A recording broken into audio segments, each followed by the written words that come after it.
stirring her up. Yep, maybe just don't want to stir it up. Yep. Because once we change the, if we change the rental stuff, it might be up there. Good evening. I would like to call this special city council meeting today to order. Oh. Let me start over. Could you hear me in the beginning? All right, what I said was good evening, and I would like to call this special city council meeting to order on May 6th at 6 p.m. Could we have the roll calls from our city recorder, Gina Long? Mayor Johnson? Here. Councilman Roman? Here. Councilman Knight? Here. Councilman Etherington? Here. Councilman Knowles? Here. Councilman Collinson? Here. Councilwoman Nelson? Here. Councilman Baker? Present. Thank you.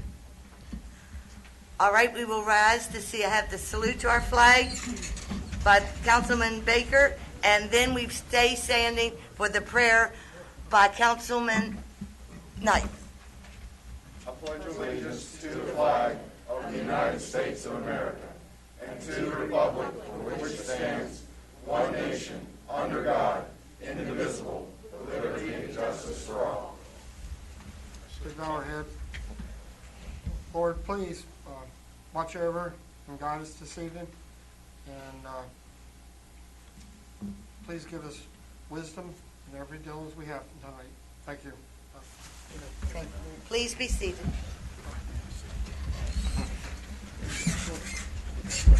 The City of Martinsburg Draft Zoning Ordinance Presentation.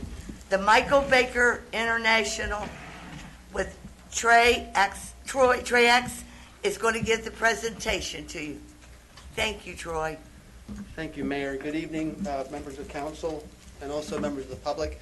I'm going to give a very brief presentation. I think some of you already may have seen this, so we want to give you due time for your comments this evening. So jumping right into it, some background on the draft zoning ordinance, purpose, need, and process. The current ordinance that the city has was enacted originally back in 1970, so you're dealing with an ordinance that's currently about 50 years old. It also, through that time, had numerous text amendments, including amendments to the map. Also, during that time, just recently, the city updated its or adopted a brand new comprehensive plan, which I'll talk a little bit about here in a moment. And then all of this process is also governed by the authority under the West Virginia Code 8A, if you will, dealing with land use planning. A number of articles within that particular section of the code deals with zoning, among other planning matters of comprehensive planning. For this particular zoning ordinance update, we had to ensure, because since your current ordinance, which was adopted in 1970, provisions of the code were actually enacted long after. So your current ordinance does not reflect some of these requirements, if you will, in these various articles under the provisions of Chapter 8A of the code.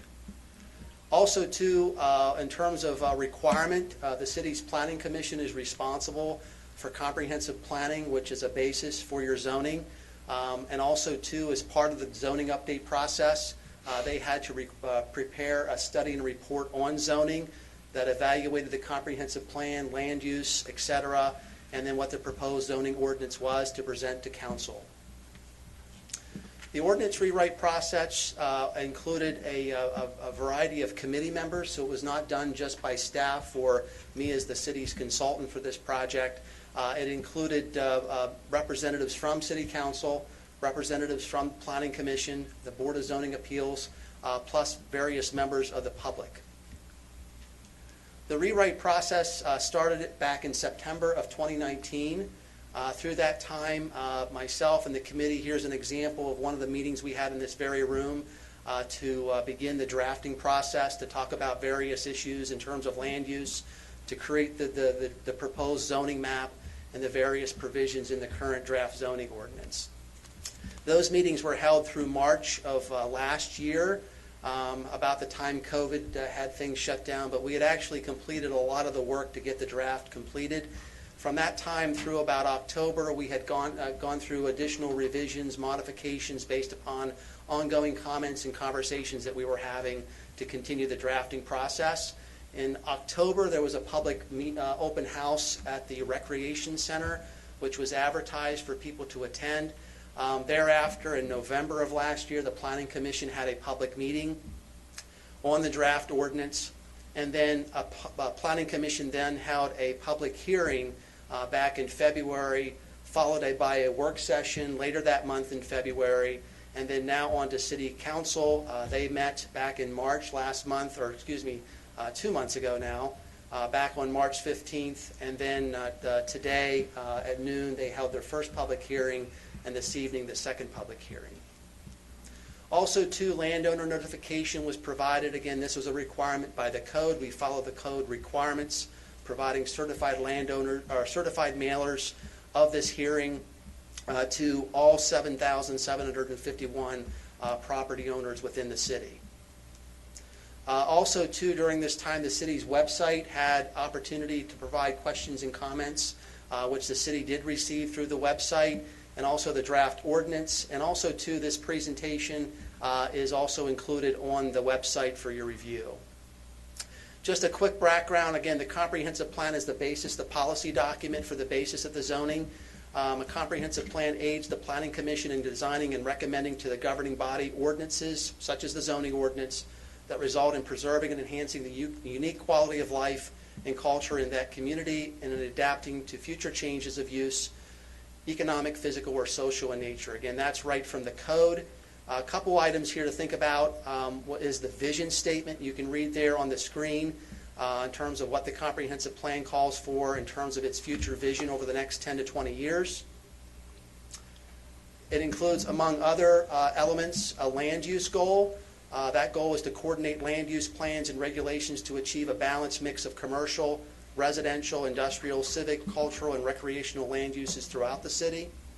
Also, too, it includes a statement on housing, offer a variety of quality housing opportunities, including a diverse mix of both affordable and market rate units for residents of all ages, interests, and family sizes. Comprehensive plan talks a lot about the various types of residential opportunities that the plan envisions in going forward that would be implemented in part through the zoning. So medium and high density residential is talked about, and also it goes into depth about mixed use development in the city. Also, too, it focuses in terms of mixed use, in terms of the city's downtown as an opportunity to concentrate mixture of uses. Their underlying key to the revitalization of downtown will be the attraction of residential uses. Compact living arrangements are increasingly in demand, providing low-maintenance urban lifestyle as well as walkability. Again, this is right from your comprehensive plan. One example of that is the redevelopment of the Shenandoah Hotel. Many of you are aware of this project. It's a mixed-use project. First floor is commercial types of uses being proposed. And then the upper floor, second, third, fourth floors, if you will, are all residential units, apartment units. This is one example on the left of an actual unit outfitted. So you can see these are pretty nice units, but also at an affordable rate. And I believe there's almost in complete occupancy of the residential units in this new residential mixed-use product in downtown. This is the future land use for future land use. So this really helps inform some of the zoning work that we did. And then getting into the proposed zoning, when we started this process back in September of 2019, we started with doing some groundwork, evaluating the city's existing land uses, thinking about where the core concentration of development occurs today with the downtown, and then over time how that density, if you will, the lighter colors branching out from the downtown actually starts to describe and inform how the city is developed, and also give us good information of helping to prepare the draft zoning ordinance. This map here shows where your current ordinance, you do have a current zoning ordinance, and we tried to reflect on some of those matters that are relevant. Right now, all of those blue areas are residential properties of 10,000 square feet in lot area or more. Those properties right now could be developed as two-family dwelling units or duplexes. So that's one thing that we know is a concern going forward in the current draft that we need to take close attention to. We heard a lot of discussion about that this morning. This is a map that also shows the diversification of both current commercial and multi-unit properties within the city. So again, a lot of commercial units are even filtered not only through the downtown in the outer parts, but if you go southward of downtown where we're at now, there is a number of commercial properties that are mixed in amongst the various residential uses in those areas. Again, we did also look, as part of our due diligence of trying to write the zoning ordinance, looked at other best practices of what kind of information is available to help inform the process and also to educate the committee members so they were knowledgeable in terms of helping write and draft the ordinance. And those best practices talked about, in terms of neighborhood-based shops, like the small walk-up shops, services, dry cleaner, coffee shops, markets, etc., that were prevalent once in your community many years ago, and also still exist in some shape or form today. Support of additional housing types, if you will, is also one of a real best practice to consider that I think we've incorporated into the current zoning ordinance. Again, comments received tell us that we need to take a little bit closer look at that, especially in the single-family residential districts, which we definitely are going to be doing that. So just to wrap up here, again, there's more slides, but I wanted to curtail the presentation. The draft zoning ordinance right now is broken down into these 6 articles, if you will. General zoning provisions, the definitions section, a section on zoning districts and the zoning map, and zoning uses, a pretty in-depth section that addresses where uses are allowed by right or by special exception or not at all in certain districts. And then we have a section on supplemental regulations as well as a section on signs. And this is your draft zoning map. The pink area is the downtown zoning district. The light blue is the urban residential district surrounding kind of the second tier of growth in the city. The green, the turquoise colored, is the suburban residential. That was kind of the next phase of development in the city. And then with the advent of Interstate 81, you started to see more development, and again, more of a higher concentration of highway commercial development around the 81 corridor. So going forward, some of the changes are already occurring in some of those areas with respect to Interwoven. The mall is no longer there. We've looked at that and thought about that's a great opportunity for mixed-use commercial in those areas. And then west of the city is where you have some brand new mixed-use residential development that's occurring through those projects. This then just lastly shows how your proposed, your current zoning ordinance has 21 zoning districts. So the city itself is broken into 21 different districts. What we've tried to do is to think about, that's a lot of districts to break the city up into. And over time, I think there's been some issues with respect to the amendments, maybe a spot zoning or things. So what we've tried to do is to align the current proposed zoning districts with how they lined up with the previous zoning districts. And you see the color coding there. So the proposed districts, urban residential, suburban residential, are really trying to incorporate those existing districts into the new proposed districts that we have. And then finally, we have several special districts. Annexation reserve is really, if there's properties being annexed into the city, an opportunity to figure out what zoning would apply to those districts. So it's a holding district, if you will, until one of the above categories could be determined what makes most sense there. Historic preservation overlay applies to where your current historic districts are determined and align with respect to those properties identified in the National Register of Historic Properties. Floodplain ordinance deals specifically with where floodplains exist. So that's a FEMA requirement in terms of your floodplain management requirements. And then recognizing some of the brownfield former industrial sites like Interwoven, it was determined that we should put an economic development overlay to allow the city to think about the urban renewal authority that it's considering under the West Virginia Code in terms of how do you incentivize those redevelopment of those former industrial sites. So I'm going to stop there and let time available for the public comment for the hearing process, Mayor. Thank you, Troy. At this time, the public hearing to solicit citizens' comments on the draft Martinsburg zoning ordinance, 5 minutes maximum per speaker, will open. Also, this is only to give your comments. This is not a question and answer. Give the comments that you want to have on the record. Please print your name, your address, and also tell us your name and address, and your 5 minutes will be started. She writes. I'm ready, sorry. Don't start timing me, Kevin. not timing. I have a lawyer for that. No, I don't start timing till you start talking. He doesn't pinch me till it's 5 minutes. Barbara Bertina, 116 North Tennessee Avenue. I have a petition to present containing 636 signatures, which states, "We, the undersigned property owners, business owners, and residents of the city of Martinsburg, West Virginia, petition the Martinsburg City Council to vote no on the rewrite of the zoning ordinance of the city of Martinsburg." Barbara, excuse me, is your microphone on? I don't know, dear. We're having a little trouble hearing you. Can I start again then? Yes, you can. Start the time again, please. Barbara Bertino, 116 North Tennessee Avenue. I have a petition to present containing 636 signatures, which states, "We, the undersigned property owners, business owners, and residents of the city of Martinsburg, West Virginia, petition the Martinsburg City Council to vote no on the rewrite of the zoning ordinance of the city of Martinsburg." The number of people who signed this petition is higher than the number of votes any of our city council members received at the last election. Some residents cannot attend today due to other conflicts, and some chose to follow good health standards by staying home. But all 636 citizens wanted their voice heard, and they are shouting loudly, "Vote no on the rewrite of the zoning ordinance." I regret that my name is on the steering committee for the city's zoning rewrite. I cannot support this zoning document. There are too many mistakes, contradictions, ambiguities, undefined terms, and lacks areas of enforcement. The current zoning, even though 50 years old, is a much better written document.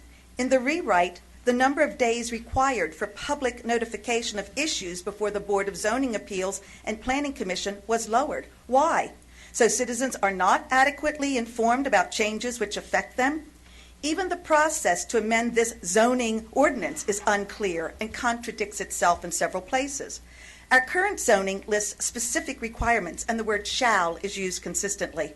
This proposed zoning uses the predominance of may, should, and recommend, which are not legally binding. Too much in this document is left open to interpretation or at the discretion of the city engineer, city planner, and/or designee. The lack of a clear direction will lead to lawsuits. Even the request for a zoning amendment states that certain important documents may be required instead of shall be required. Important documents needed to ensure that there is a thorough knowledge of the nature of the zoning amendment. More disturbing is the fact that the City Council's refusal of a zoning amendment can be overturned by the city engineer, planning director, or designee's perspective.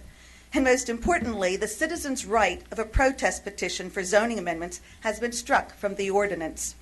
The consultant hired to help with the rezoning rewrite promised that they would go block by block, determining the size, scale, and character of each neighborhood to ensure that any new buildings would fit in.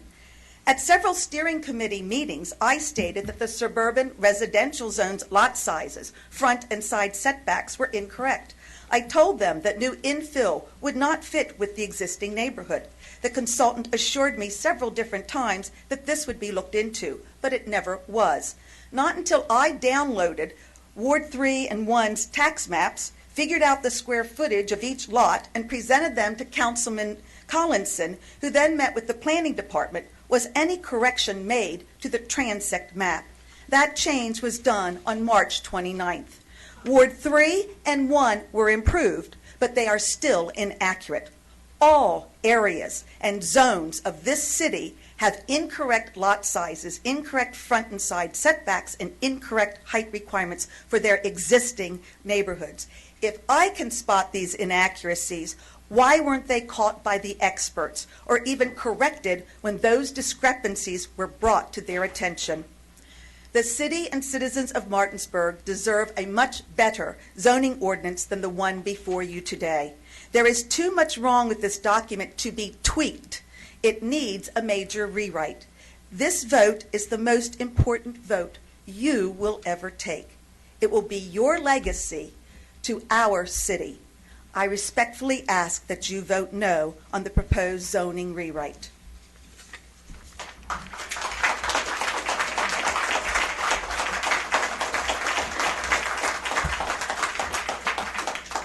Thank you. Next.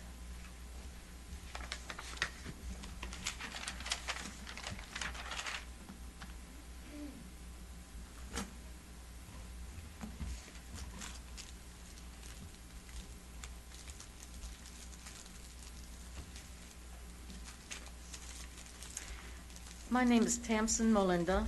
I'm at 515 North Tennessee Avenue.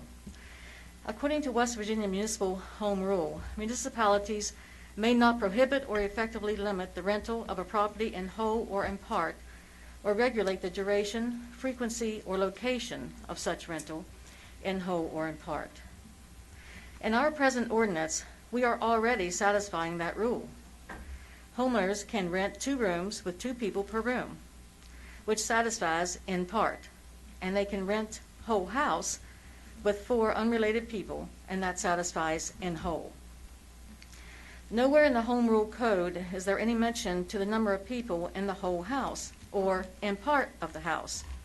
Therefore, we have the ability to limit the amount of people in all rental situations without fear of legal action from the state. West Virginia Code allows, by right, group residential facilities, but does not state how many people can live there. The proposed ordinance lists a total of 12 residents and 3 supervisors, which can be changed to 2 residents and 1 supervisor. A bed and breakfast, as stated in the proposed rewrite, is allowing 9 sleeping rooms and unlimited amount of occupants. We need to change this to no more than 2 rooms with 2 occupants per room. With the way the bed and breakfast regulations are written, it contradicts Article 4, pages 68 and 69, where it states that it must not, quote, alter the residential nature of the neighborhood, unquote. With untold numbers of people staying at the bed and breakfast, it most assuredly will alter the residential nature of the neighborhood. The same kind of restrictions need to be applied to tourist homes. There was no impact study done to determine if these neighborhoods would be able to handle the additional stress on all facilities. That would include water and sewer, electricity, emergency medical services, police, and parking issues that weren't anticipated in a single-family residential area when it was designed and established. Since the state home rule allows a number of changes to the single-family residential zone, we can circumvent this with the list of changes by requiring very large lots to put a very small house, family detached dwelling, on, and we can essentially eliminate and or make it not worthwhile or desirable to build a detached dwelling. This same approach can be used for all of the by right changes, such as the following: single-family detached dwelling, single-family semi-detached, 2-family dwelling, bed and breakfast, tourist home, room rental, government facility, parks, exterior display and parking of equipment or vehicles for rent or for sale. These may be by right, but by circumventing those listed above, we can lessen or eliminate them all. Where there is a will, there is a way. Also, all of the special exceptions need to be eliminated, as I stated earlier today. Because there are so many problems with this rewrite that are unsatisfactory to its residents, I'm asking that you vote no to this city ordinance rewrite. Thank you.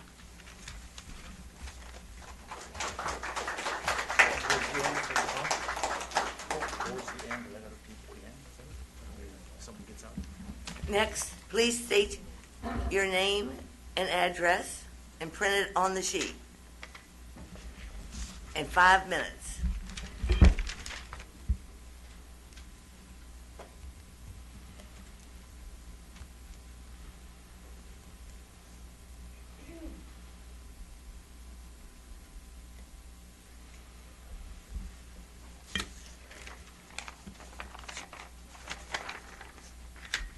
Yeah, I have a statement, but I'm going to begin by, You need to say your name, sir. I'll get to that. I'm observing, and it looks like some of you folks up here have other things to do rather than listen to those who are making comment. Madam Mayor and council members, my name is Ross Hudson. my wife and I had constructed, own, and reside in a single-family home located at 401 Holly Lane, which is in Ward 1 and in the proposed suburban residential zone. In the past few weeks, I emailed twice Madam Mayor and each council member individually with a list of my concerns regarding the proposed zoning rewrite. I am disheartened to report that I received in response to my emails only one reply from a council member. Thank you, Council Member Roman, for your respectful reply. I have many concerns regarding the zoning rewrite as proposed, but shall limit my comments to the suburban residential section, allowances by right. Whereas the proposed suburban residential zone encompasses family residential neighborhoods, I would argue that the following allowances by right be amended to allowances by special exemption. Those allowances being 1, 2-family dwellings, 2, bed and breakfasts, 3, tourist homes, 4, group residential facilities or homes, 5, room rentals, 6, sleeping quarters for caretakers, 7, government facilities, 8, parks, 9, home occupations. And I would also argue that number 10, the exterior display and parking of equipment or vehicles for rent or sale should never be allowed. In closing, I offer that a zoning rewrite is not an ill-conceived idea, but that the current rewrite proposal is an unsuccessful attempt at providing Martinsburg with direction for a better tomorrow. I would encourage council members to vote no to the Martinsburg zoning rewrite as currently proposed, and rather expend their energies in formulating regulations which would hold homeowners and landlords accountable as to the condition and upkeep of their existing properties. I thank Madam Mayor and council members for their time and consideration. Thank you.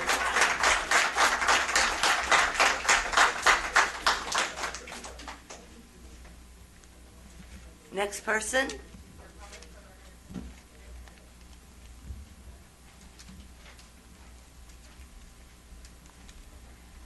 Please print your name and say your name and address for us.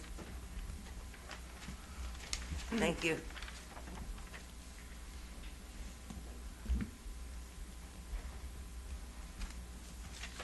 My name is Brenda Casabona. I reside at 213 North Maple Avenue in Martinsburg.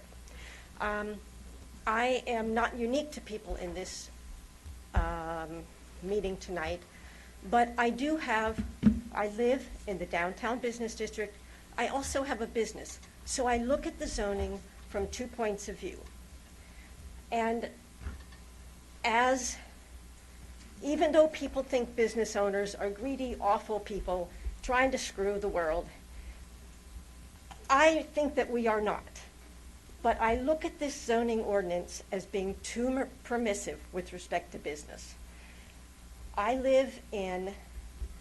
Because I live in the downtown business district, I would be in the, I believe, Transect 4. My street is all residential.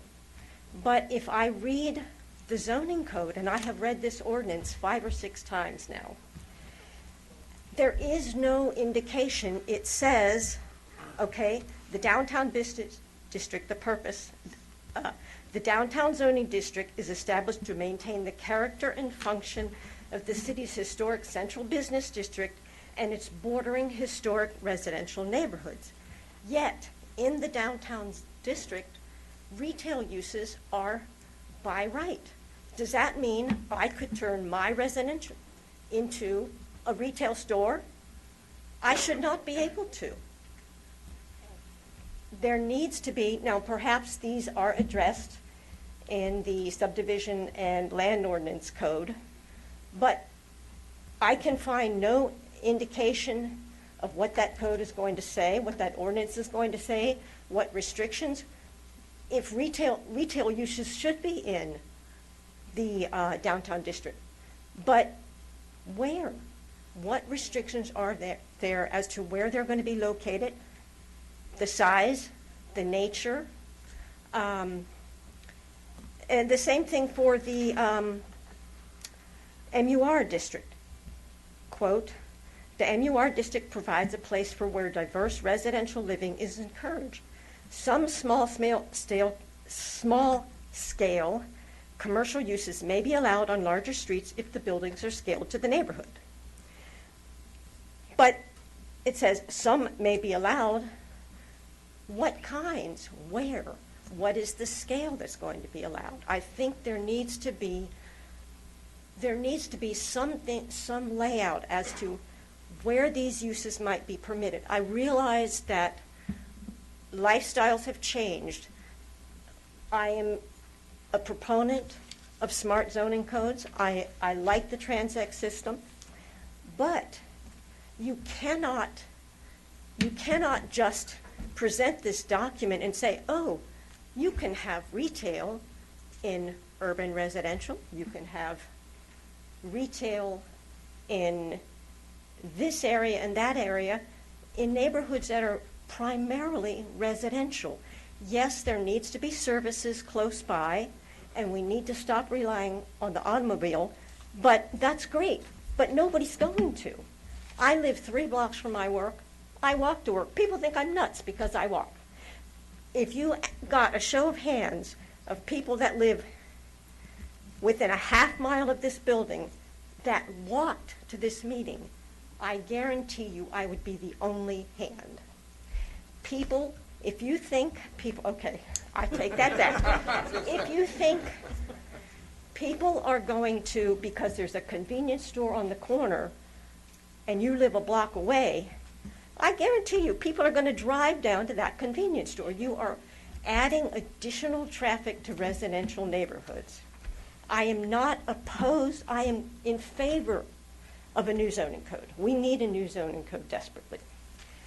The other 2 things that I would mention is I am concerned apartment conversion defined as creation of 2 or more living units from a single family living unit. It's in the definitions. There does not appear to be any reference to it whatsoever in the rest of the zoning ordinance. These conversions should not be allowed. They need to stop in the city. The duplexes that have been carved into 4 and 5 and 6 units, those are some of the units that create a problem in the city. I don't have a problem with an apartment building constructed as an apartment building. I do not have a problem with the duplex. I don't have a problem with the triplex. I don't have a problem with the townhouse. I have a problem of converting a unit that was built in scale for a particular street and a particular residence, convert it into something more dense. Thank you. Okay.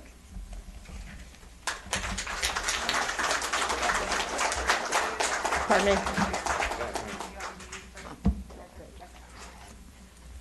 Next person, please.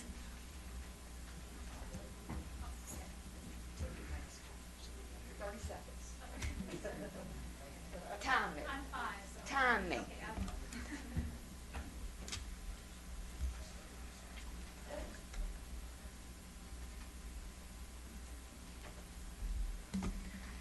Please state your name and address. Kim Unger. I live at 502 Wilson Street, which is in Ward 2. For the first time, I only have just a couple little things to say. I am strongly opposed to this zoning ordinance as it's proposed. Okay, I'm not saying we don't need it, but we don't need the one that we're looking at tonight. Okay? There's too many issues with it. There's too many problems with it. I already have problems in my neighborhood. I don't need any more.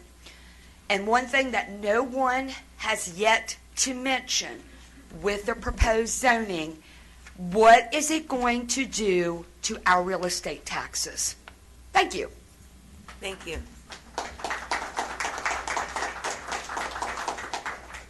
Anyone else?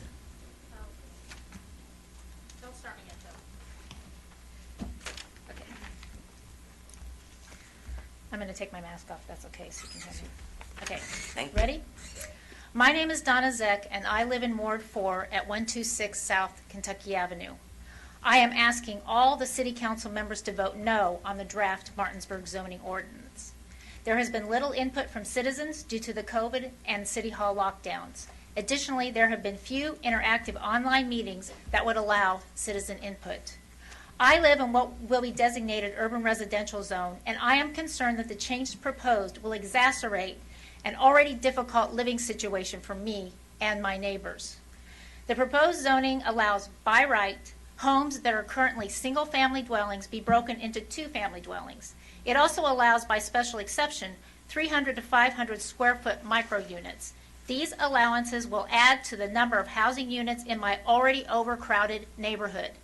This will mean additional competition for extremely limited on-street parking. My neighborhood has and continues to be vexed with issues associated with drugs, including overdoses, prostitution, and gun-involved conflicts. I do not see how the proposed ordinance will help the situation, but instead will make it worse. More people, more conflict. The draft zoning allows for room rentals by right, which can easily be used as a workaround to allow landlords to rent multiple rooms in the same house, no limitation to the number of occupants in a room, related or not, or the number of rooms that can be rented. Room rentals are problematic for my neighborhood. In 2012, 732 West King Street became an illegal flop house and was shut down with the help of the current boarding house zoning. And in 2017, 800 West King Street was a drug and prostitution house. The house was finally shut down, but only with the help of the then drug house ordinance and the current boarding house zoning ordinance. With the proposed zoning, our neighborhood would lose this important tool that helped stop these illegal activities. The proposed zoning allows business uses in residential areas, many of them by right. Residential areas should be clean, safe, and affordable places to live. Especially problematic for my neighborhood is allowing convenience stores with no size limit and medical marijuana dispensaries. This means that a small convenience store or dispensary can be run out of places such as 732 West King Street, a location which has been a retail establishment in the past. Allowing these applications by right in my neighborhood increases loitering, foot traffic, trash, debris, drug trafficking, and property crime. There was also a lack of community representation on the steering committee.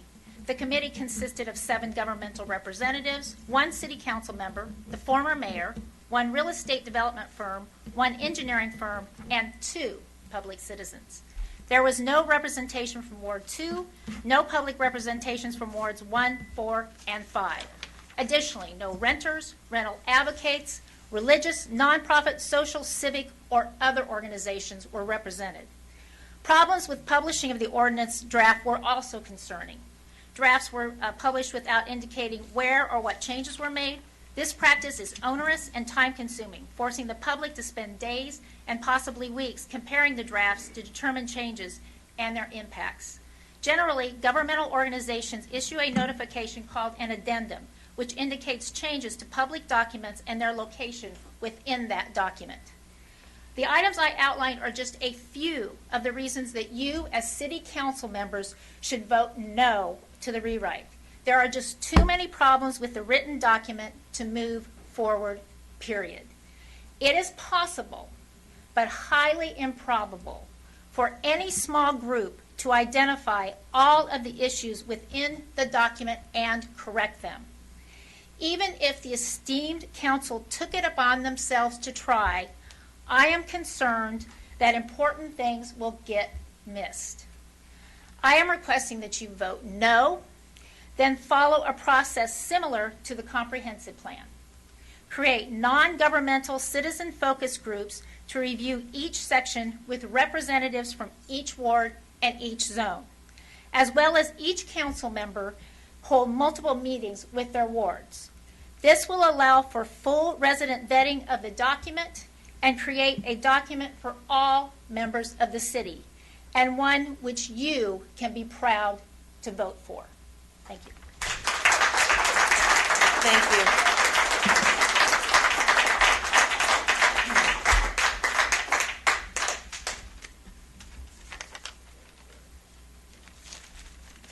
Next.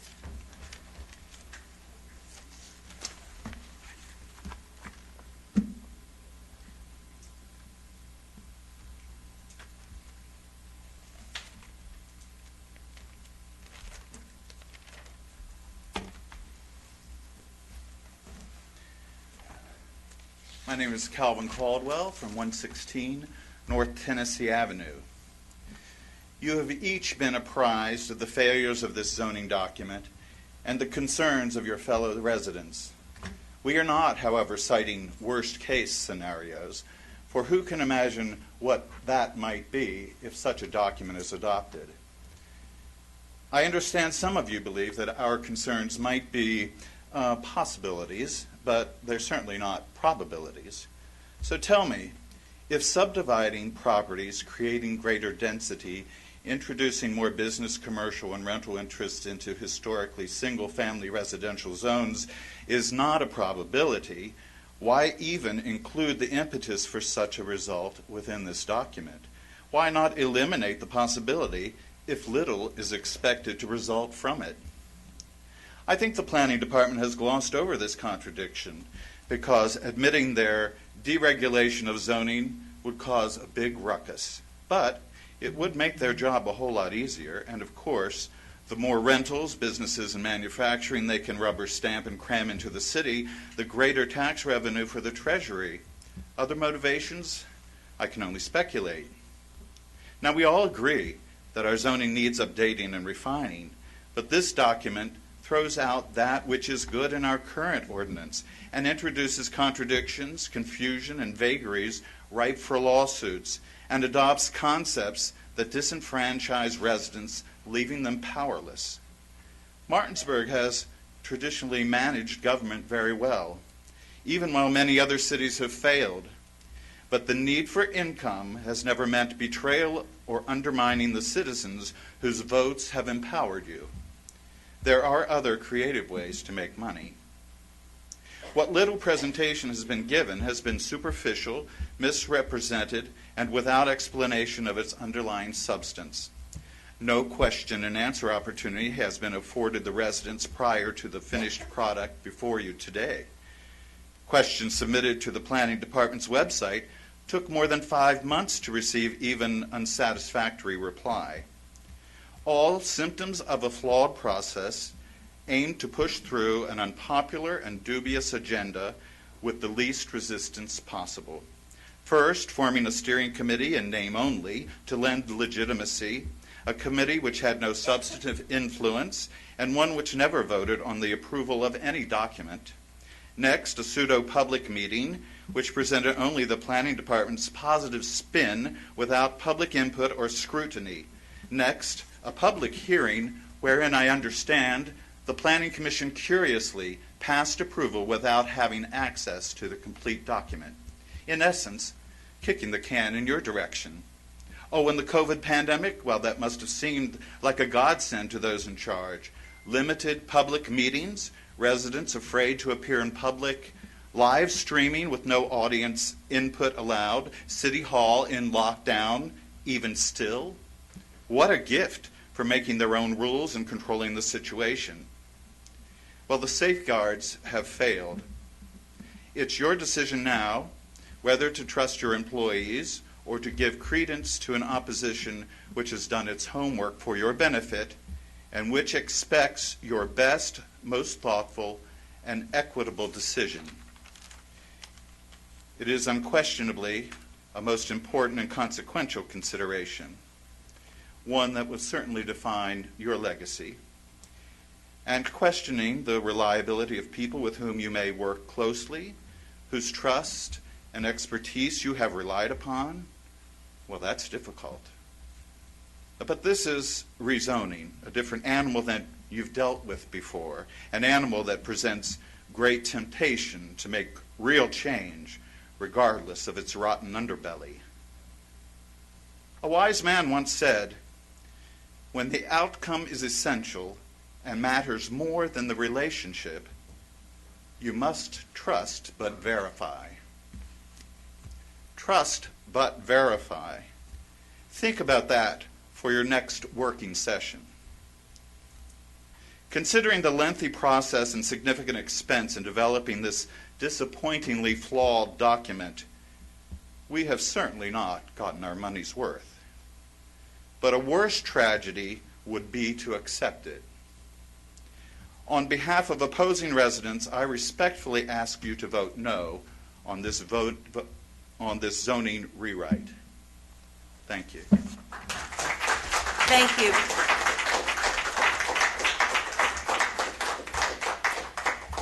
Do we have anyone else?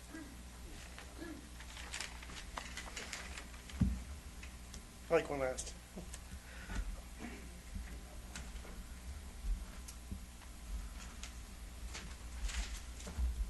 My name's David Anderson, 104 Music Court, Martinsburg. Been here 20-some years. This coming October. I love it here. Put your mic up a little bit. We can't quite hear you, David. This October I'll be here 19 years, almost 20. I love it here. I wouldn't bought my house here if I didn't. So therefore, this zoning ordinance is very disheartening to me because one thing, I think the public was misreceived from the start. This committee, nobody knew about it. If we did, we would have proud to be on it. Councilman today, I don't want to mention somebody's name, but said on the radio they didn't know how the committee was formed. It was formed from not very representation in the whole city. Not all the wards represented. I would, if I was the mayor, I would appoint somebody from each ward, like Donna said, business leader, a nonprofit, a church, somebody from like community networks, that would then go on from there. Second, we're going from a lot of zoning districts to hardly any, and that doesn't make completely sense. I went to that open house we had, which wasn't very good, like the last gentleman said. He wasn't very wouldn't answer any questions, with just all his feedback he had. I studied this at Radford, zoning and stuff, and so like once you take something out, I always learn my political science classes. It's hard to put something back in, and so like I argue about taking industrial out. I understand we don't have like quad graphics here and P&G, but Winchester and Hagerstown has like light industrial, which can be a lot, and little things can be included. So taking industrial out completely doesn't make any sense. And I was trying to tell the gentleman that he wouldn't understand, and he supposed to be the expert. Third, did we survey other cities around us? Because what they do around us are very successful. I'm not saying we can't be as successful as they are, but they're doing some good things around us. From Winchester Walking Mall, and they have overlay districts for going to entrances on Amos Street and Pasmay Road, Hagerstown, without looking up. Frederick just went there. That document doesn't say any examples from other cities around us. Did that committee look at that? Fourth, Donna's example about parking. We induce high density in our neighborhoods. We don't have parking now. Okay, but where my church is located, in that street, there's no parking for guests to park. Shannon Hotel, there's like one per person. There's like, they have guests where they go park at, and so we would increase density in our downtown neighborhoods. This document, they're taking examples of parking, other things. And 5, I do recommend table this, send it back to the planning commission, and think about what you're doing, because this last one lasted 50 years, and this will affect the city for the next 50 years. Thank you very much. Thank you.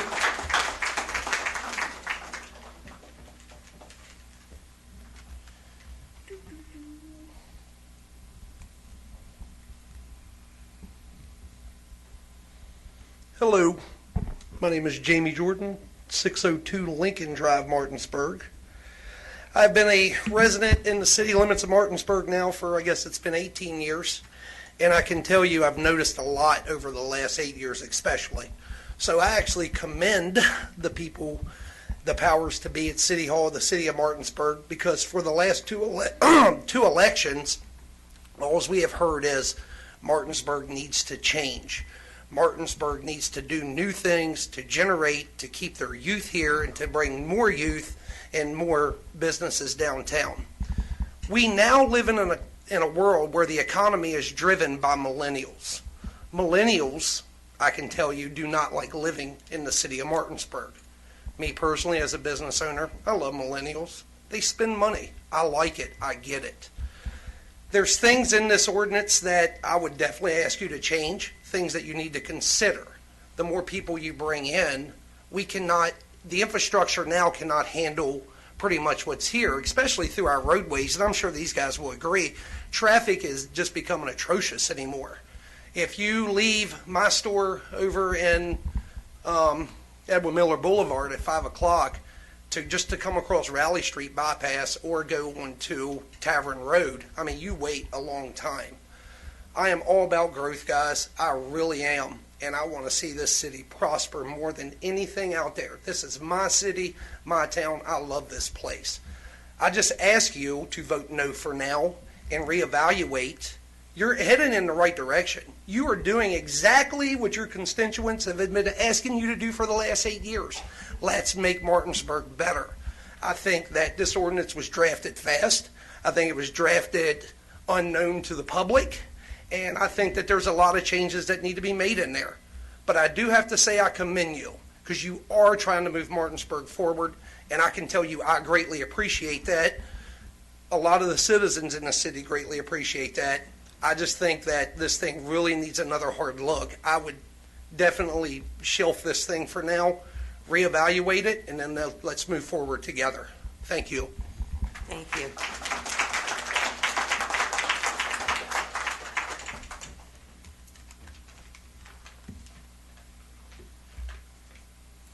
Anyone else? Please come forward.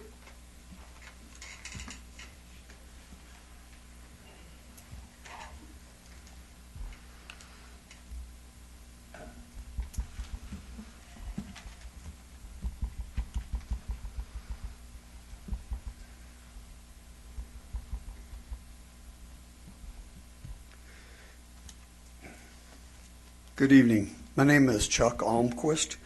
I have property at 311 South Raleigh Street, and I have a few comments. First, I feel like I've owned this property since I think 1999, and the longer I'm around Martinsburg, the more properties in the older part of town that I see that are being converted into multifamily. I feel like it's a wrong perspective to take, regardless of the exact wording of the zoning ordinance. I feel like we should encourage redevelopment and modernization of the existing older homes in town, because I feel like that's a very important element to any historic city. We have a historic downtown, but we should not be surrounded by historic houses that have been divided into 3 or 4 apartments. Where my property is on Raleigh Street, and I admit that mine's a rental. It was a commercial and residential that was that way from probably the 20s or 30s, because it's a shop with a owner's apartment above it originally. Next door to me is a lady who's the only resident of the street that's owner occupied. Every other property in that block face is rental. On the other side of what used to be Beltone Hearing Aid, there's a rental property that the upstairs window has been broken out of for probably 3 months. I think it's very important that they take pride in the homes, and people who will buy them and renovate these homes is much better than dividing these homes into 3 or 4 apartments. That's the main thing I want to say. So thank you very much. Thank you. Anyone else wants to come up?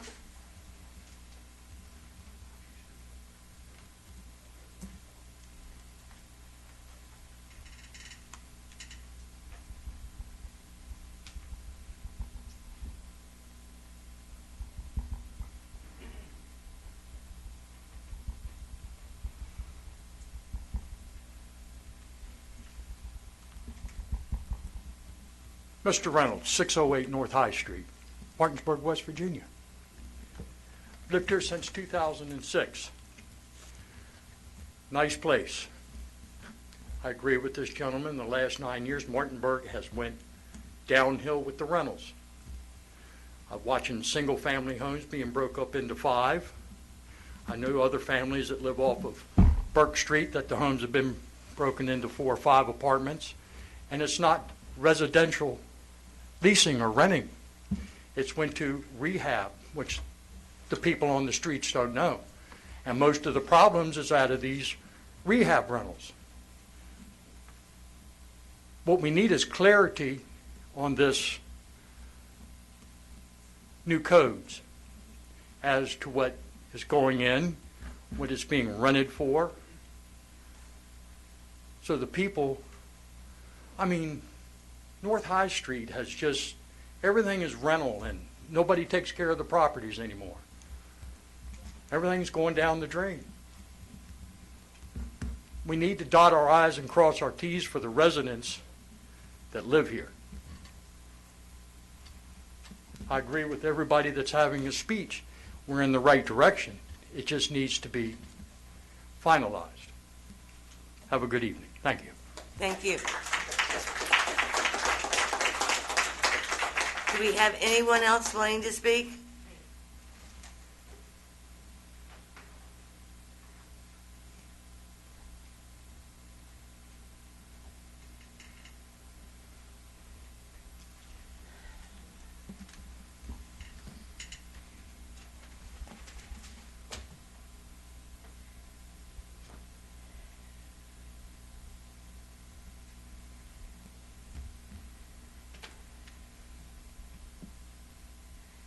My name's Sharon Johnson, and I live on 310 South Rosemont Avenue, born and raised on that block. I'd just like to know why you all selected the Rosemont area as the line for the zoning. And I agree with this lady from Kentucky Avenue. If you're going to put more people up on Air Block, there's no parking up there now. You can't put any more people in the rented houses that people from out of state own, and they aren't taking care of their property. It looks like trash at the opposite end of my block. You have drug addicts. You got prostitutes. I was out in my backyard this week cleaning. What's in my backyard? There's a gun out there, a 9mm in the backyard, thrown in my backyard. I'm constantly picking up beer cans, needles.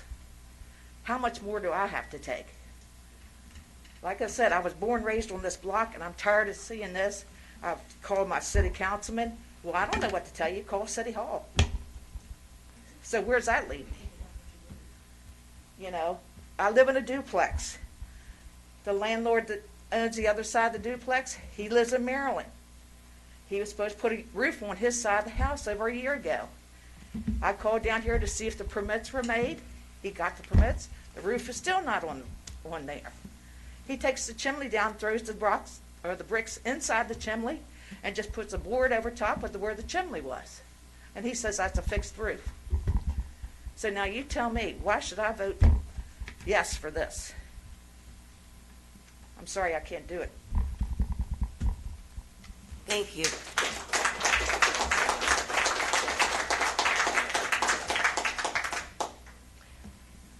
Do we have anyone else wanting to speak? Please come forward.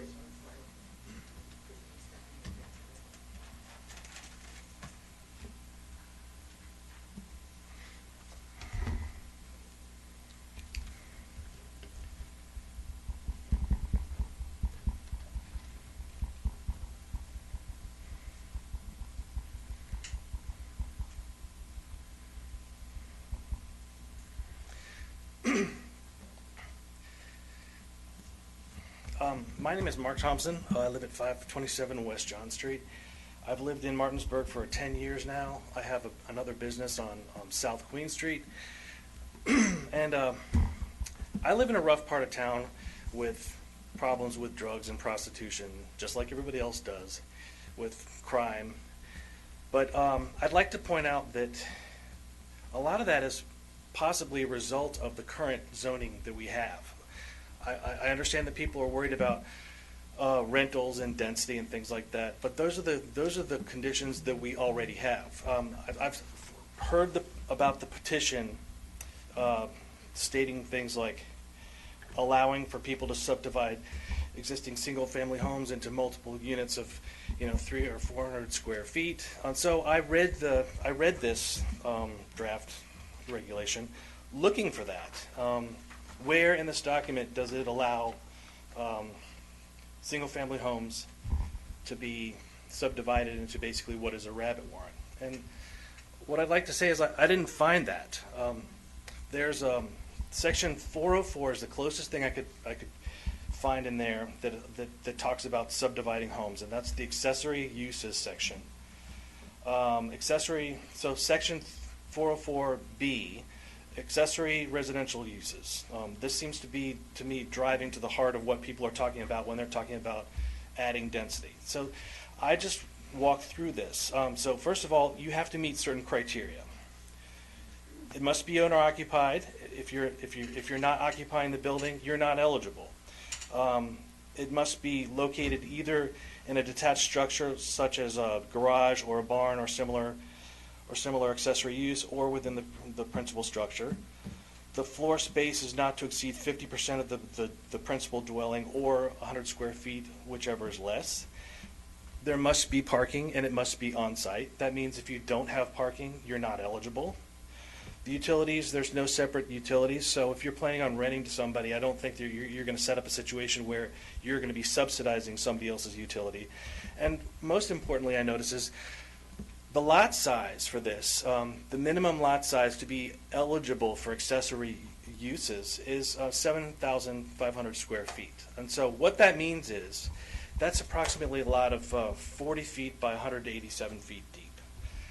Most of the lots downtown Martinsburg where this applies are not even that big. So I have a hard time buying into this idea that suddenly all of the gates of chaos are going to open up and multi-units are going to be created out of single-family homes when there's already a regulatory structure here that prevents that from happening. So I didn't hear from any of these other people specific references to how their fear scenarios were actually going to roll out in reality.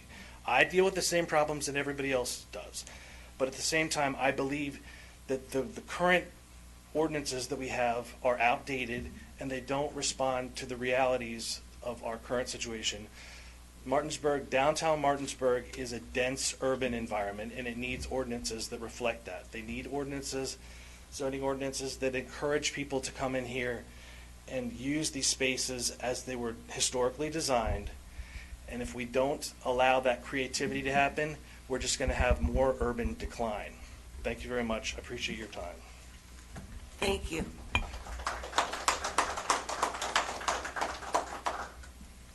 Do we have anyone else wanting to speak? Yep.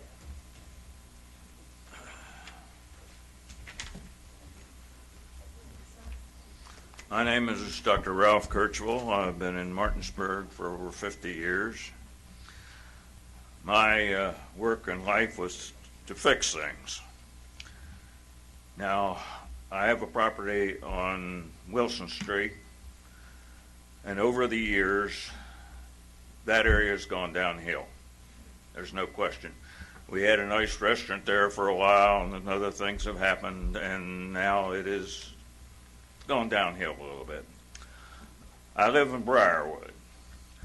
It is a very nice area, and I would see no reason to make any changes in any of regulations on property uses there. I think it would be detrimental, but that's my opinion. And I think everybody in the Briarwood area is very satisfied with the way things are at this time. And one thing I've learned in life, if you have things that are going well, you don't change them.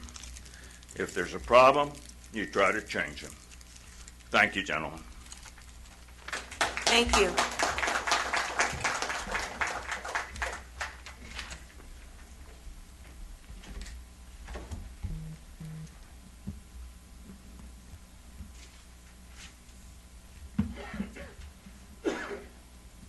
so forgive me. I did not come here today to speak. My name is Shalange, 312 South Rosemont Avenue. I didn't come today to speak, so I apologize. I don't have anything prepared. I will say this. I understand that this is a vote that you all have, or a decision you all have to make. My parents moved into this residence 36 and a half years ago. My mother was pregnant with me when they bought that home. I come from that millennial class, so I have seen Martinsburg go through several different phases, as well as that street. And it's very disheartening. I moved back home 2 years ago when my mother passed, and I know the love she had for her home and that neighborhood, and to see it deteriorate the way that it has is devastating. And it has nothing to do with the property or the owner occupants. I'm going to be honest with you. There's one particular landlord, slumlord, I will say, who does absolutely nothing with his properties. Several people in that neighborhood have tried to speak with him. Maintain your property. He doesn't care. And I say this because, as Sharon stated, we're on that line where we're going to be considered the urban, with your new zoning, proposed zoning, which tells me that this landlord's going to bring his handyman in and turn his duplex into 6 apartments, because that's what he does. I just ask that you all hold the landlords accountable who aren't maintaining these properties. That's all I ask. I love the change, some of the change that Martinsburg, that's taking place in Martinsburg. And we do need to move forward. But at the end of the day, we do need to preserve certain things as well. So again, I just ask when this change takes place, please hold the landlords accountable for their properties. Don't allow them to tear up these neighborhoods like they've done.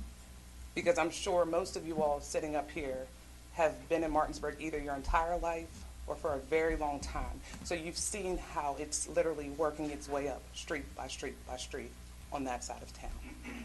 So again, I apologize, I wasn't prepared. I had no intention on speaking, but thank you for listening. Thank you.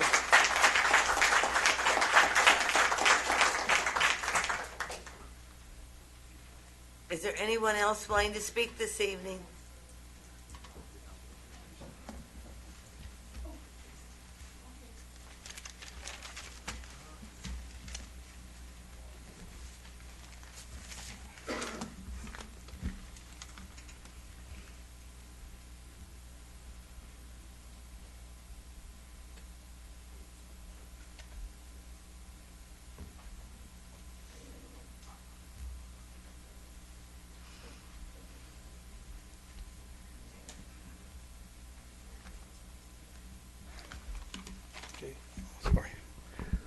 My name is Jeff Fink. I live in my wife Benita, and we live at 309 West Martin Street.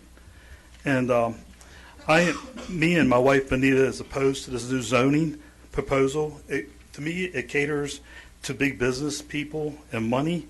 It does not protect the family homeowners. We homeowners invest much in our town, and we dedicate a lot of time and effort to make Martinsburg a place to enjoy. Martinsburg at this time is, from my understanding, is 52.5% of a rental town, which is pretty high. The rentals and businesses, basically, from what I can see, will be allowed to deepen their infiltration into our residential wards, which many people just spoke about, how our block used to be more homeowners, about half. Now, they're about, I say, we're probably like 90% rentals, and there's just 10% that's homeowners. And we live 3 blocks from here on Martin Street. We live in a RUB ward, as I understand, and the new zoning proposal will increase the ward, for example, the marijuana dispensaries. Entrepreneurs will not have to go to a hearing, as I understand, for citizen input because of the new zoning proposal says they have rights and a special exemption because they own that. Then why have zoning? It doesn't have any law and order here. Entrepreneurs will not have to go to hearing to chop up a residential house they own or to turn their garage, barns, or sheds on their property because the owner has rights or special exemptions. So again, why have zoning? We also have a parking issue, especially if there are going to be more people living in our alleyways and walking around and parking out on the street because there are no homeowners anymore. It's all rentals. And it's just, town was made to live in and enjoy, not to have a business. It's going to be more of a business town and nobody want to live here. So the new zoning proposal weakens the family homeowners' rights to protect their neighborhoods. Our rights do not exist in this new zoning proposal. I also like to thank the council for talking to me on the phone when I called, and please vote no to this new zoning proposal. Thank you.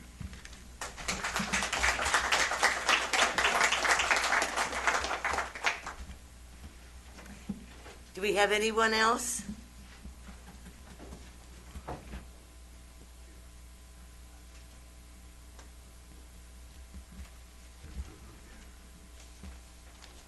Good evening.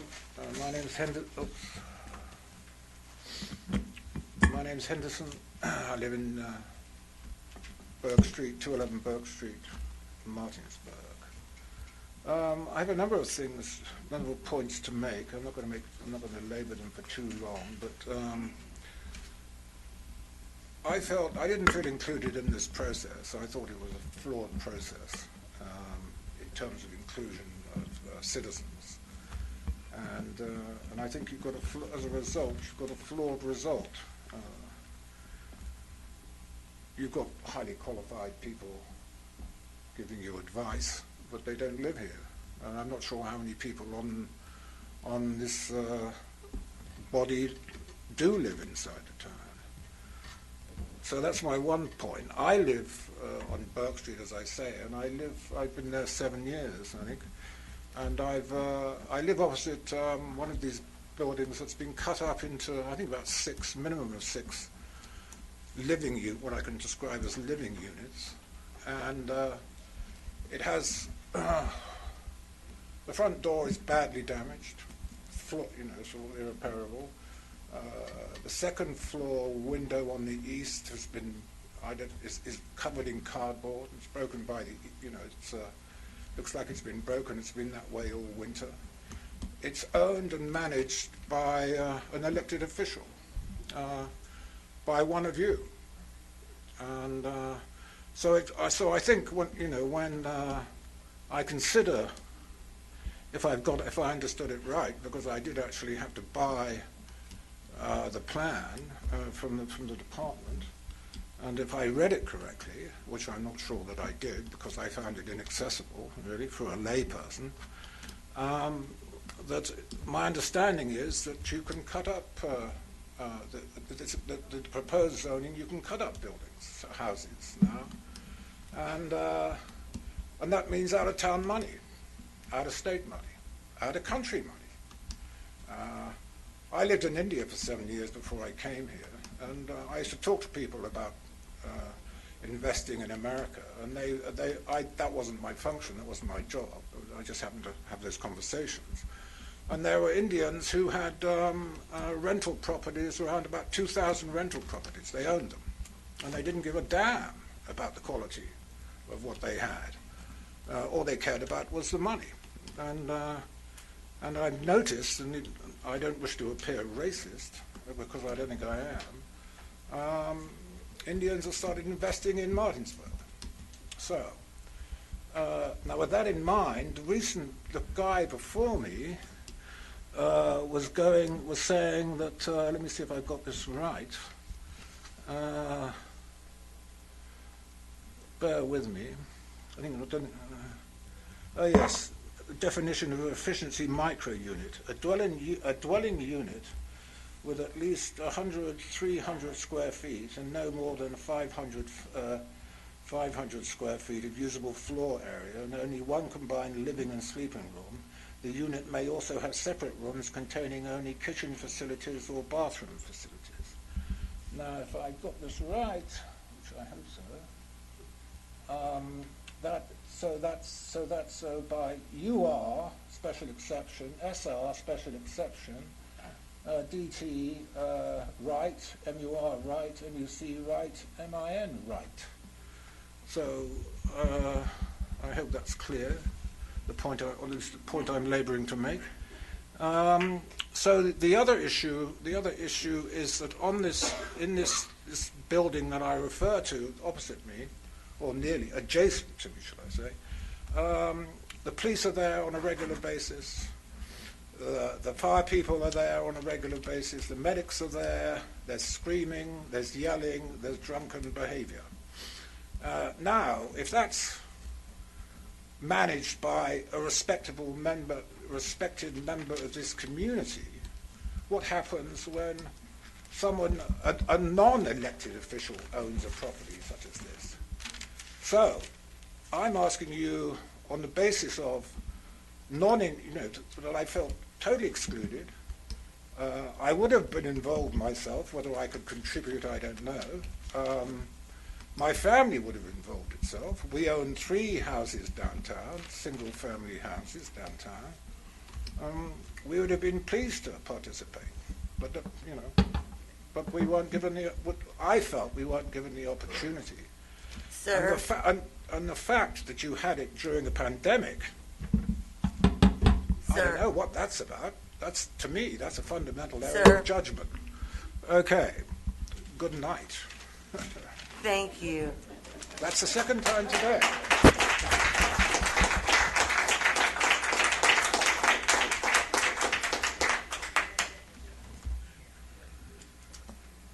Anyone else want to come forward now?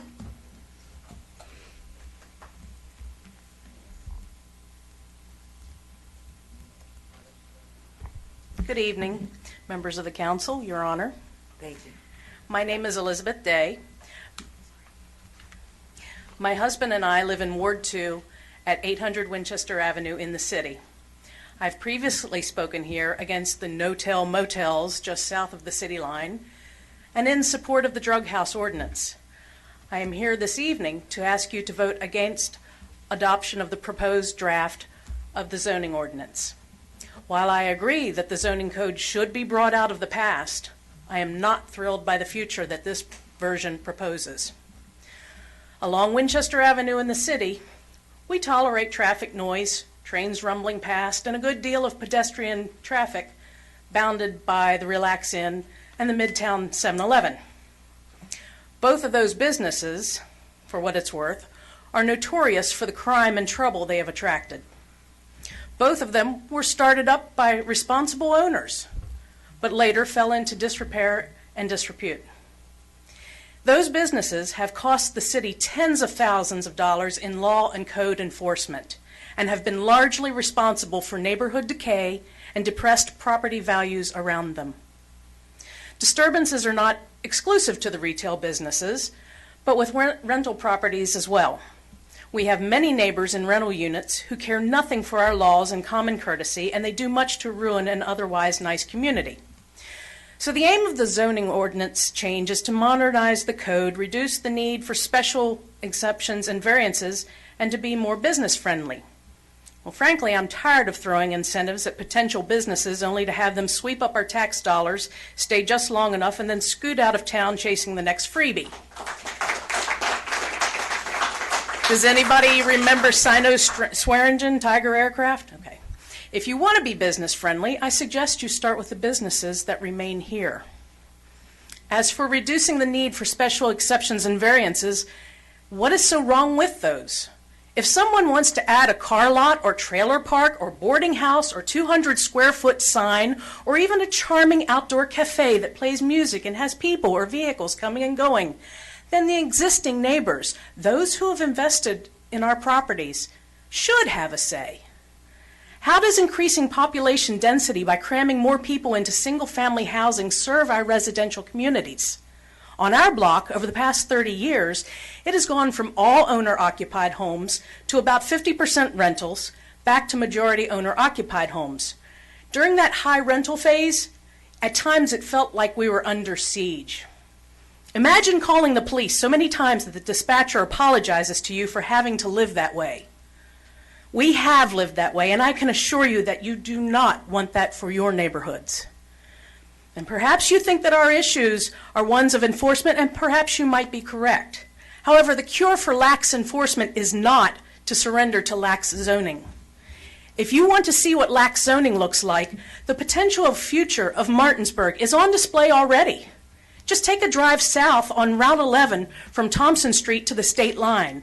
I cannot imagine why Martinsburg, which has done such a good job of cleaning up and being safe and livable, would invite that blight.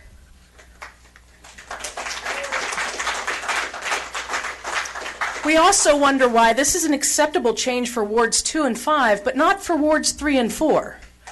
I hope that the residents of 3 and 4 are paying close attention, because if this plan passes in its current form, the precedent is set, and when someone wants to assemble 5 acres for a trailer park off of Red Hill, well, there won't be much to stop it. In conclusion, my husband and I would like to thank the Planning Commission, the city staff, and the members of the public and industry leaders for their diligent work on this draft. It is a good first draft, but it still needs work. We cannot be in so much of a rush to complete this that the concerns voiced today fall on deaf ears and are disregarded. Kindly vote no. I thank you for your time, and please be well. Thank you.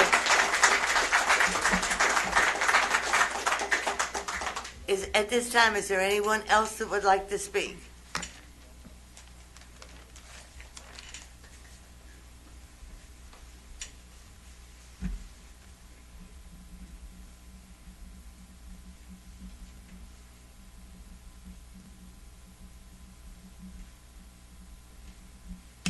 My name is Lynn Slaughter, and I live at 1614 North Street, very close to Red Hill, where the potential of a trailer park could happen. So I just want you to know that I came here not prepared to talk, and I've been listening to all these people extremely motivated. Obviously, this is an extremely passionate topic that maybe requires a little bit more thinking. Just kind of put it out there. I don't want to live, I did not buy a house to live next to a junkyard or a medical marijuana dispensary for my kid to frequent on the whatever, I don't know, anything like that. I don't want those things where I live. That's why we bought where we bought. I just really would ask that you vote no. I stand with these people behind me, these amazing presenters. Tough act to follow, lots of them. I'm obviously not very good at it, but I am here to just ask that you really, really think this one through, because you got a lot of people that are sitting back here, and we came out to fight for it. Thanks. Thank you.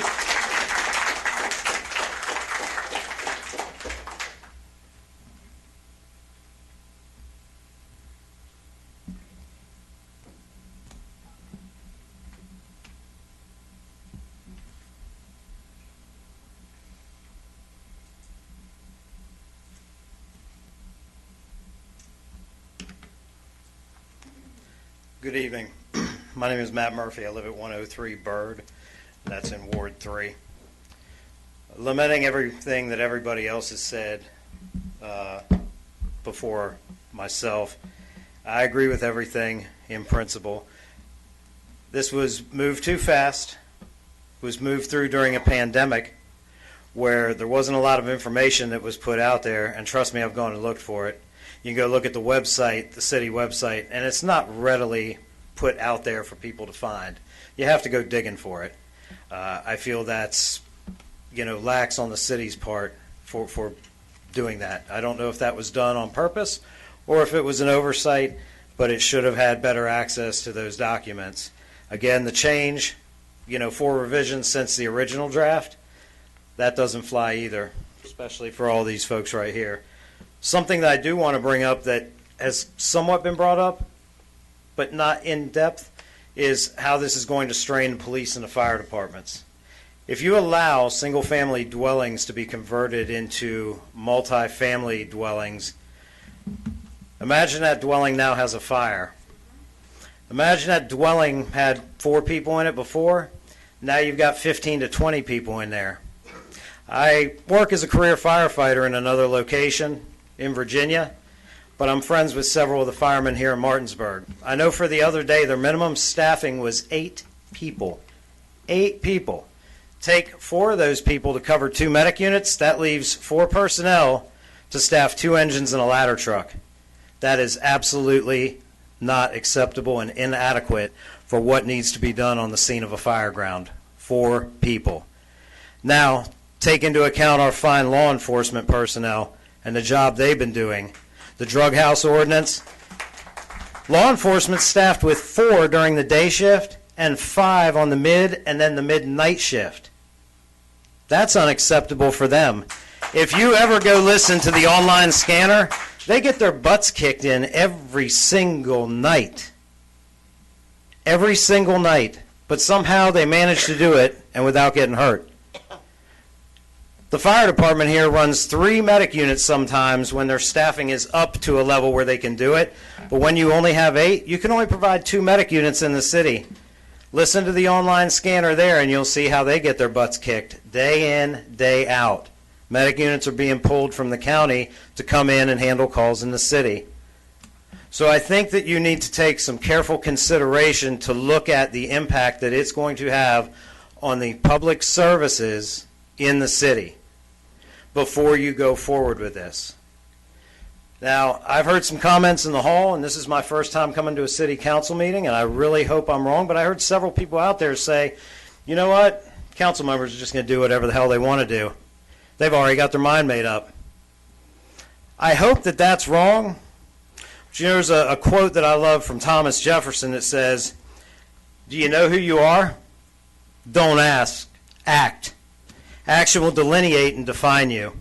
I believe you've heard from your constituents tonight across the board, and they pretty much expect that you will vote no on this ordinance the way it's been set forth. Take a step back and revisit it after the pandemic has subsided. Thank you. Thank you.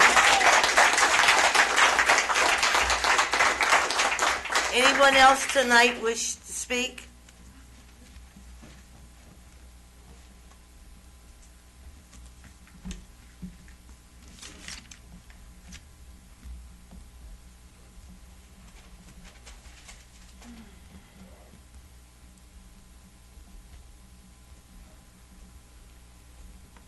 Good evening, Susanna Henderson, owner of 208 East Martin Street, and I'm currently living at 211 West Burke Street. I appreciate you all had a long day. This is your second meeting. I also appreciate all of the effort that has been put into developing the plan. I just wish I'd known about it. You know, I'm living here.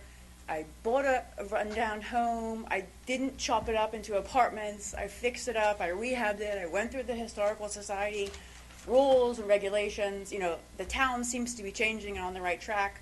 I defer to all of the very eloquent speakers before me.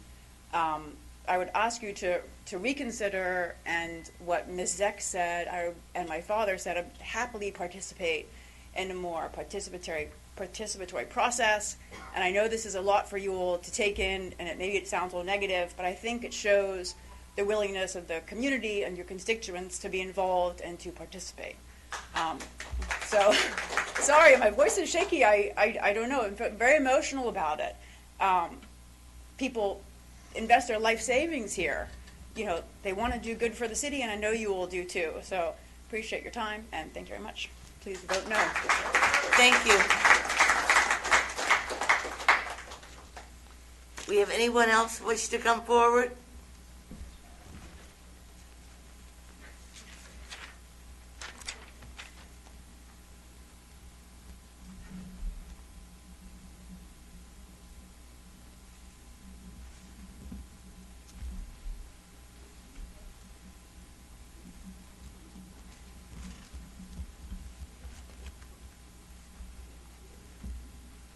My name is Gloria Carter. I have lived here for 80 years.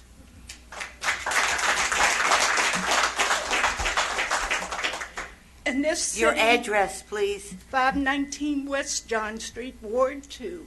Thank you. And this city has really gone to the dogs. You have let these people come in from out of town, buy up these houses, and they have become slums. We live in a slum area. There's no respect for seniors. There's no respect for family homes, single family homes. It's ridiculous. You need to vote no on this zoning and let Martinsburg come back to normal. Get rid of some of these slumlords. You sold a house on my street to people from Winchester. They didn't have a building permit to go in and work on the house. They're making 2 apartments into it.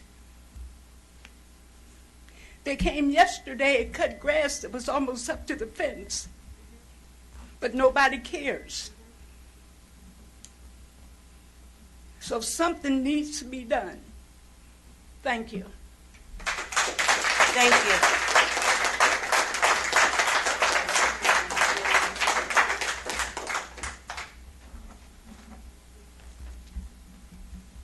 Anyone else wanting to come forward, please do.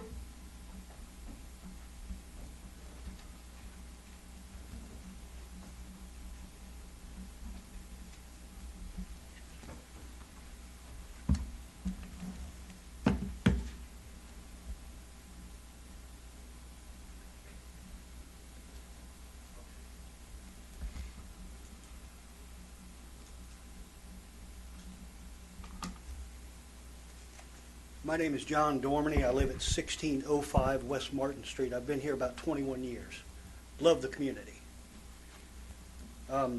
First of all, I got the impression with the presentation that there was a veiled attempt to give this impression that the state of West Virginia is dictating what we do. It's very general, what they put out in their code. It's up to Martinsburg to fill in the details and to fill those in correctly. So if that was the impression, that's kind of what I got. I think that's the wrong way to go. Madam Mayor, you asked to make sure that this is not a question and answer. This is rhetorical. Imagine, if you will, each one of you council members in your fine little neighborhood, wherever you're at. I move next to you. Hi, neighbor. I put equipment out. I rent the separate garage out to a family. I divide the house up, and there's 8, 10, 12 people living in the house and 17 cars and all the traffic and the mess. What does that do to your property? And I reject the idea that somehow this will increase tax revenue. First and foremost, renters don't pay property tax. It's the owner of the property that does. And if I move next to you and do such a thing, or let's say I move from a neighboring state and do such a thing to the property beside you, across the road from you, your property value is going to be greatly diminished. And at some point, you're not going to be able to sell your house. You're not going to be able to live there anymore. You're not going to like it. And guess what happens? Your property value goes down and the tax revenue goes down. Folks, we do have a rental issue here in Martinsburg. We do not have enough lower to middle class rentals for our community. And that's kind of a good problem to have, right? That means we have a lot of people coming in. But this is not the way to do it. We don't destroy the nice neighborhoods. Zoning originally was designed to protect people. And in some rare cases, zoning goes the opposite direction, which I think you're trying to do here, is open it up and have no regulations where there's no protections. Zoning is for agriculture, business, and residential, and it's supposed to protect those people. We're the ones that pay the taxes. We're the ones that take care of our businesses, our farms, our houses, so that property values stay up. This is a nice community, and when you drive through, like I did 21 years ago, wow, this is a really nice town. I don't drive by. I wouldn't have moved here if I drove by some of the residential neighborhoods and every third or fifth house or even more was surrounded by a bunch of cars and tons of people.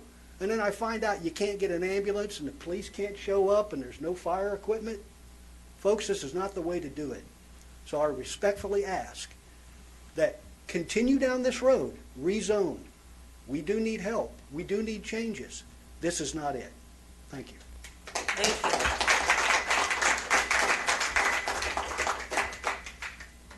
Do we have anyone else wish to speak tonight?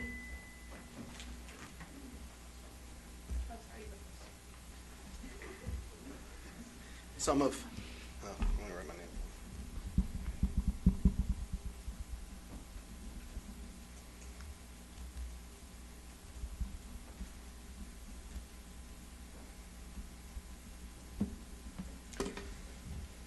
My name is Peter Anselmo, and I reside at 300 West Martin Street. I also didn't come prepared to speak tonight, and some of you know me up there. Some of you don't. But I will speak, hopefully, respectfully. I'm trying not to be too passionate with my words tonight, but I'm very thankful for all of you that have volunteered, pretty much volunteered, that is, to be on council. And I'm grateful. I do pay attention, though I haven't been to any of these meetings yet. And those of you that work for the city, I'm grateful that you've decided to endeavor in the work that you do. Being a resident downtown is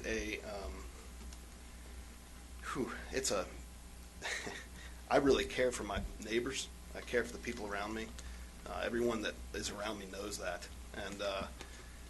And though I might not always agree with them on everything we do downtown and so on and so forth, I think that they would all agree that it's disconcerting to see, and there is a reason I'm saying this. I realize I didn't read the entire document. I'll just say that up front.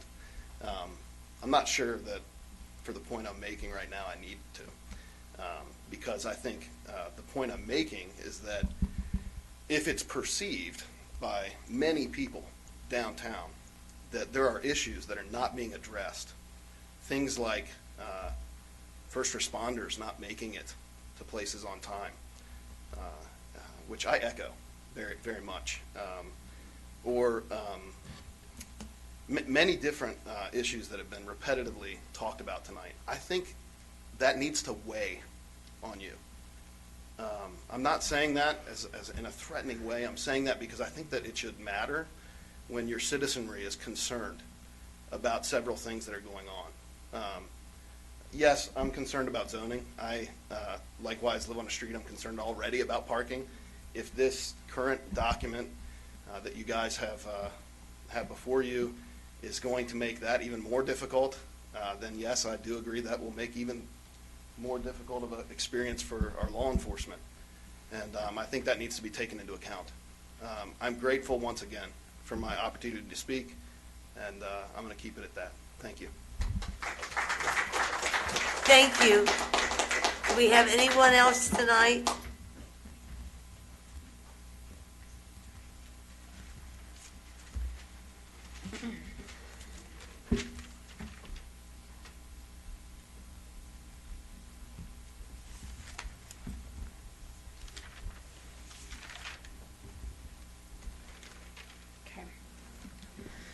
Your Honor, Counsel, thank you respectfully for this time, this opportunity. I hope I communicate in as much respect as possible. I am a young, pregnant, about to be single mom, very concerned for the safety of myself and the safety of my unborn. We need your name and address. Oh, sorry. Carissa Antone, 517 West John Street. Thank you, sir. I am a very newly married, new to Martinsburg homeowner. My husband makes less than $70,000 a year as a rural mail carrier. And the fact that we have a home is, in my opinion, as a millennial, unheard of.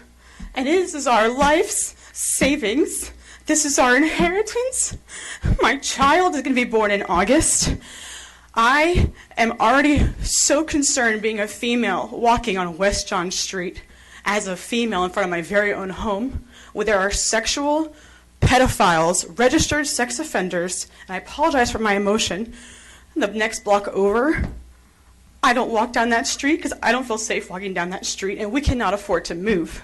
I am asking with all the respect in the world to please say no, and please remember with respect that you all are sitting here because we hand-selected you to be here for us and to be in our corner. We chose you. We chose you. Your Honor, with all due respect, I don't know if we agree politically. I don't know that. I had your name in my flower box proudly for your running, and I am honored that you're female, and I'm honored that you are here right now. That is historical. That is a historical movement, and I'm putting my literal life of me, my life of my unborn child, in your hands. And I respect and appreciate very much everyone's effort. I understand there's been many hours of counsel. I do personally wish the public was more involved. I do want to be respectful, but I just am very concerned, and I want to stay here. I don't want to be squeezed out of my neighborhood, but I have nowhere else to go.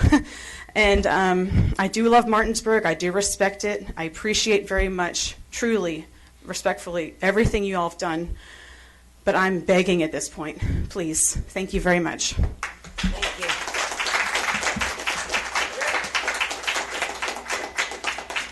Is there anyone else that would like to speak?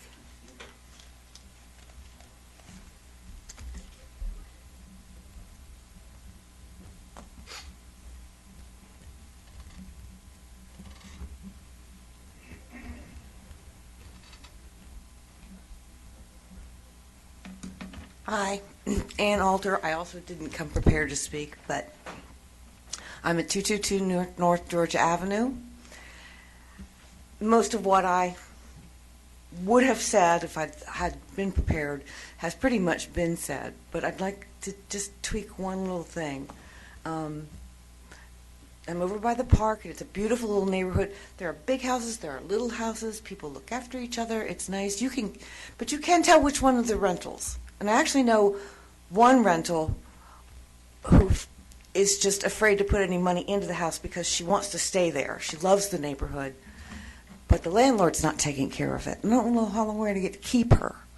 So I'm asking you not to not vote for this, to not, yes, go forward, but instead of laxing the regulations in my neighborhood, would you please help these other people with their neighborhoods that are going downhill and have been?